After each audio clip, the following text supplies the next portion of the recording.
Salve nação! Traremos informações do mais querido, traremos informações dos seus rivais. Curta, se inscreva, comente, acompanhe conosco.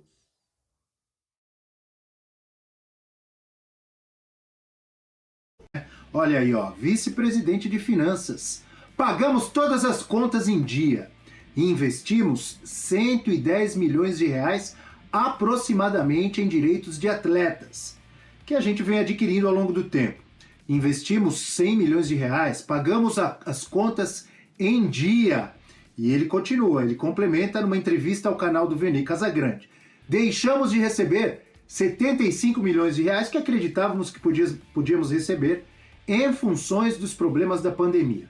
Mas, mesmo assim, terminamos o primeiro semestre com 35 milhões de reais em caixa, disse o Rodrigo Tostes, vice-presidente de finanças do Flamengo, o homem da grana no Flamengo, cada vez mais forte dentro de campo e fora dele também, como diz o vice-presidente, apesar dos problemas da pandemia.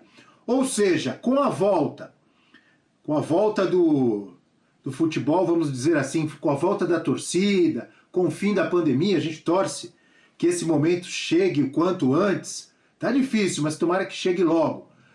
A tendência é o Flamengo abrir distância, ficar ainda mais forte em relação aos adversários. Como que você vê tudo isso, professor? Esse aporte todo mundo vai ter, né? Todos os outros clubes estão contando com essa volta. A diferença, esse gap positivo, claro, do ponto de vista do Flamengo, essa distância, o Flamengo já tem hoje por tudo isso que a gente fala aqui. Pela boa administração, pelo saneamento das contas na hora certa. Vale lembrar que o torcedor rubro-negro pressionava por títulos quando tinha só a solitária Copa do Brasil. Lembra, na administração do Bandeira, quanto se pressionava? Eu era abordado por rubro-negros no metrô que falavam para mim, eu quero é título, professor. Eu falava, calma, meu filho, que os títulos chegarão. E essa cartilha, o Flamengo seguiu muito bem, de uma maneira que nenhum outro clube do Brasil seguiu. O Palmeiras está numa situação confortável por motivos outros. Primeiro o Paulo Nobre, depois a Crefisa. O Atlético Mineiro também tem lá o seu mecenato. Agora, modelo de gestão de clube de futebol, me agrada muito esse do Flamengo.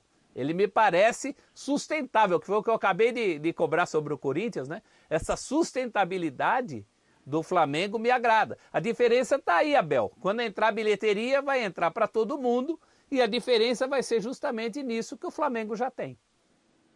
Gostei dessa aqui, ó. Vai ficar ainda mais malvadão com o fim da pandemia, Breler? Porque aí tem dinheiro do marketing, patrocínio, o Maracanã sempre cheio. É óbvio que o Palmeiras também lota o seu estádio quando tiver a volta das torcidas aos estádios. O Galo com esse time vai ter casa cheia sempre, principalmente jogando no Mineirão ou quando tiver o seu estádio mais para frente.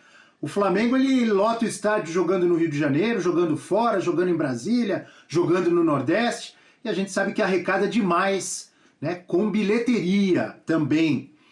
A tendência é aumentar, a diferença ou não? O que você acha? Todos os clubes foram muito prejudicados pela pandemia. O Flamengo é um deles. Por mais que estivesse organizado, que tenha fôlego financeiro, mais suave. Então é o caso do Flamengo, é o caso do Palmeiras, que precisou até dar uma freada nos investimentos no time para conseguir segurar a onda, para manter a casa em dia. Então, o caso até do próprio Fortaleza, que havia se organizado muito antes e agora está colhendo frutos. O Red Bull Bragantino, pelos investimentos que começou a fazer antes da pandemia. Então, esses times conseguiram reagir de forma melhor. Outros, que já estavam desorganizados, que já estavam devendo, a tendência é que entrem num período sombrio, num período obscuro, de como vai pagar a dívida, de como vai ser a volta do torcedor, de como vai ser a reestruturação. Por mais que o Corinthians tenha reforços, esse pacotão, a gente precisa ver no papel, na prática, se vai ganhar títulos, se vai conseguir as premiações esportivas, porque se não conseguir, a situação ainda vai ser muito difícil.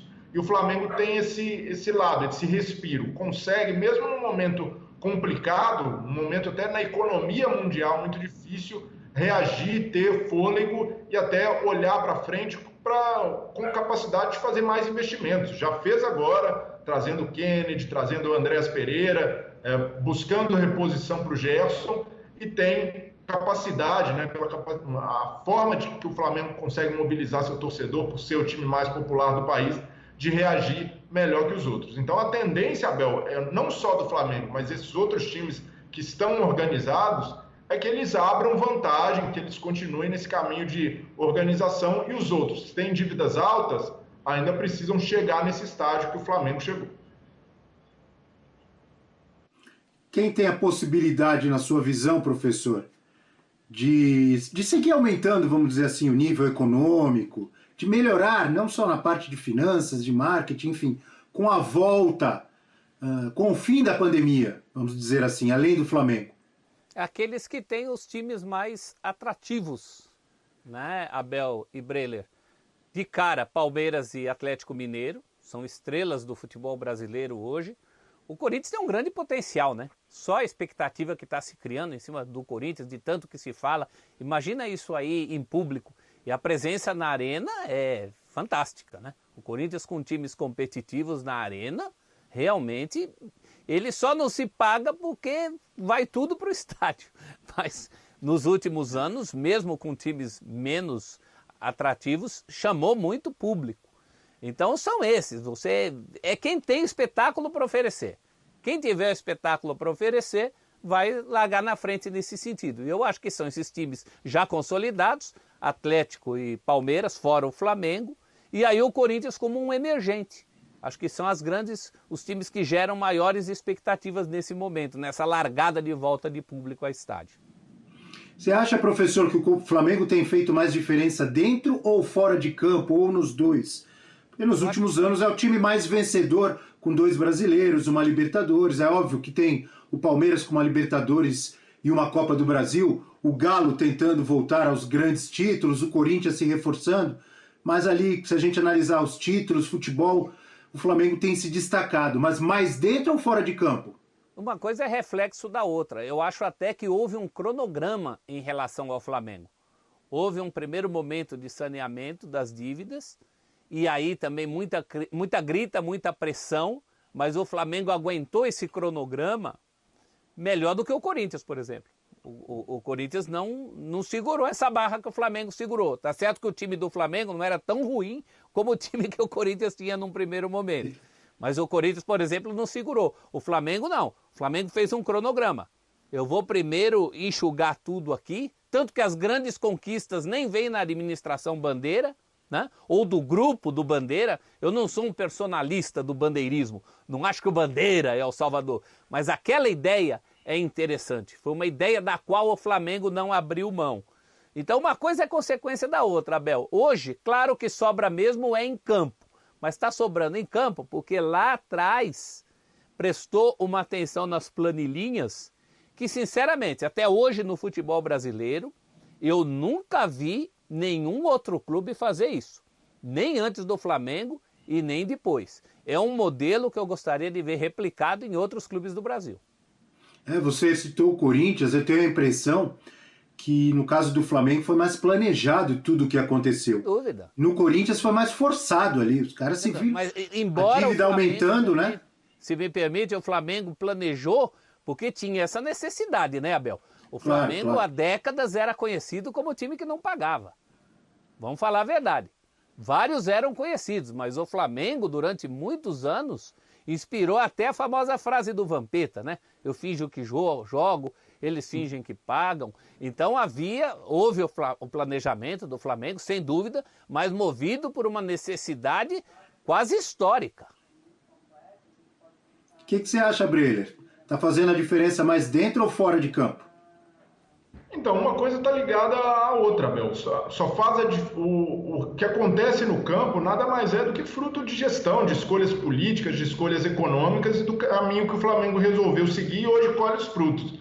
Muito torcedor de outros clubes deve olhar e falar: poxa, mas o Flamengo ainda tem dívida, olha lá o tamanho, tem mais de 600 milhões de reais para pagar, mas quando a gente pega esse bolo da dívida e destrincha, são dívidas de um prazo mais alongado, que o Flamengo consegue equacionar dentro da sua receita. A receita também é alta, compatível com o tamanho da dívida. Então o Flamengo se reestruturou a ponto de em que tem uma dívida alta ainda pelos patamares do futebol brasileiro, permite tranquilidade para pagar e continuar trazendo reforços, continuar mantendo salários em dia. Então esse é o ponto. Um clube não precisa zerar a dívida de um dia para o outro. A diretoria do Corinthians argumenta isso, que não vai zerar esse débito do nada. Mas em algum momento precisa reduzir. E é isso que não está acontecendo no caso do Corinthians. Não consegue baixar desse patamar. Aí fica muito difícil, porque você tem credor batendo na porta todo dia. E isso deixou de acontecer no Flamengo. O Flamengo hoje, quando tem um processo trabalhista, consegue sentar, negociar e jogar para frente. E isso vai continuar acontecendo. É normal, as contas de um clube de futebol dificilmente vão ficar todas em dia. A gente vê isso fora do país também. Mas quando você consegue organizar, consegue ter credibilidade no mercado, as coisas ficam mais fáceis. E entendo que para um clube como o Flamengo, com a torcida que tem, a capacidade de mobilização, os ganhos de televisão, é mais fácil se reestruturar. Assim como seria para o Corinthians. O Corinthians também tem esse potencial. Mas também é possível que clubes de menor porte consigam seguir o mesmo caminho, de fazer um pequeno sacrifício, mas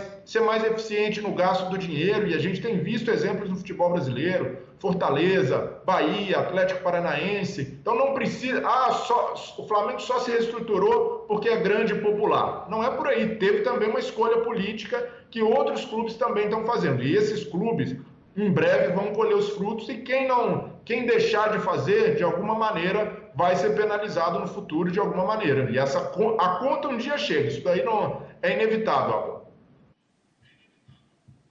E eu pelo menos vejo um Flamengo crescendo cada vez mais como elenco. A gente sabe que o time é fortíssimo.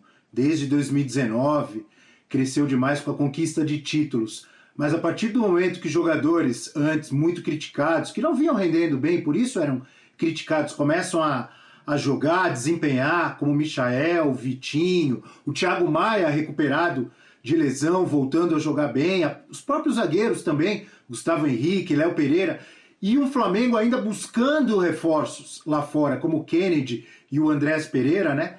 A gente vê o Flamengo crescendo ali no geral, dentro de campo. Agora eu estou falando especificamente da parte de campo, que na semana passada, mesmo no início dessa semana, eu dizia, continuo achando, um Palmeiras com mais peças de reposição e o próprio Atlético Mineiro com mais peças de reposição para manter o nível quando os titulares não estiverem bem ou forem convocados, ou problemas de lesão, de suspensões que acontecem em todos os times. Um Palmeiras e um Galo ainda um pouco acima, na minha opinião, mas um Flamengo cada vez mais perto, igualando, e daqui a pouco, se o pessoal bobear, passando em termos de elenco mesmo, porque não está parado, está se reforçando, foi buscar lá fora também, trouxe jogadores, e o Renato, com seu trabalho e sua comissão técnica, recuperando alguns jogadores que antes eram muito criticados, professor. Essa condição melhorou muito no Flamengo, né, Abel? O Flamengo tinha jogadores com muito potencial ali mesmo e que estavam condenados ao ostracismo. O Michael chegou perto disso, o Vitinho chegou perto disso, os zagueiros, que eu sempre falei aqui, que antes de sair doidamente atrás de mais zagueiro, mais zagueiro, mais zagueiro, o Flamengo precisava dar um destino aos zagueiros onde ele tinha investido muito, no caso Léo Pereira e Gustavo Henrique. Ou esses caras eram úteis para o Flamengo, ou o Flamengo precisaria negociá-los para trazer novos zagueiros. No fim foi final feliz, porque eles estão se mostrando úteis ao Flamengo. Então tudo isso tem a ver também com a gestão. É o jeito que você gere. O Breler falou de dívida. Mais importante do que o valor da dívida é a maneira com que você lida com ela. Essas coisas que eles falam aí, eu não sei nem economicamente como é, né? O dinheiro que você tem que tirar para a roda continuar rodando, esses gastos imediatos, essas dívidas imediatas, isso o Flamengo está controlando muito bem. A ponto de que a questão do Flamengo hoje, as discussões do Flamengo hoje giram em torno do bom e do melhor ainda. Tudo é em torno do bom e do melhor ainda. A gente falou aqui na segunda-feira que o Diego está sendo criticado.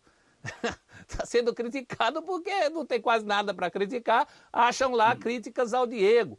Esses reforços pontuais. Então está sendo tudo muito bem planejado até aqui. Eu tenho umas certas divergências ideológicas em relação a essa direção do Flamengo, tem o caso dos meninos do Ninho do Urubu, tem a maneira como eles enxergam a vida, mas do ponto de vista ali do planejamento, da planilha, é irretocável. É um Flamengo cada vez melhor como elenco também, Breler, ou você discorda?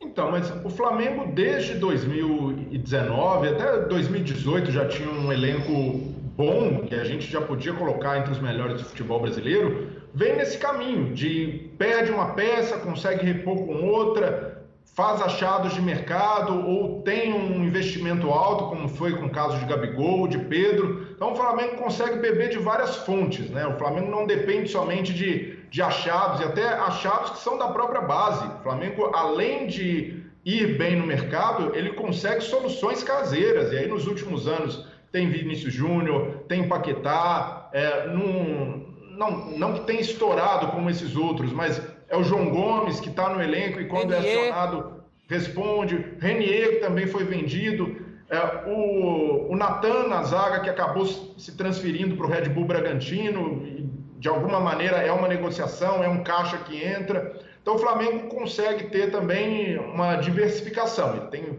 fontes de receita que o permitem fazer investimentos constantes no elenco. Então, até hoje, o patamar que o Flamengo chegou, o torcedor não vai aceitar mais um elenco meia-boca, como tinha em 2013, entre 2013 e 2015. O torcedor vai sempre querer um bom time, um time em que consiga enxergar perspectivas de título, e o Flamengo tem condições para isso, porque se estruturou para tal. Mas é preciso deixar bem claro que esse trabalho de olhar para a dívida com muito cuidado, de não dar um passo maior que a perna, precisa ser permanente. E isso a gente tem visto na gestão do Flamengo como um todo, né? Antes, primeiro com o Bandeira de Melo, agora na gestão Landim, o Flamengo tem tido cuidado em algumas negociações para não esticar demais a corda, não dar um passo falso, não derramar dinheiro, um caminhão de dinheiro no mercado, porque sabe que ainda assim essa dívida inspira cuidados e não pode, de repente, perder a mão e no ano seguinte o Flamengo não ter dinheiro para contratar, precisar segurar demais. Então, o Palmeiras, por exemplo, vive um período de segurar investimentos, mas porque fez muitos investimentos lá atrás, e hoje tem um elenco muito farto. Então, isso também pode acontecer no Flamengo. O Flamengo investiu alto para ter esses jogadores e tem um elenco para trabalhar de longo prazo, e aos poucos ele vai só buscando contratações pontuais. Isso facilita muito para o departamento de futebol, não precisa ficar recorrer o tempo todo ao mercado para buscar jogador, e principalmente jogadores que estão no Flamengo veem perspectivas de permanecer por um longo prazo, e isso torna, né, o Flamengo um time, um clube que tenha sempre potencial de ter elenco forte.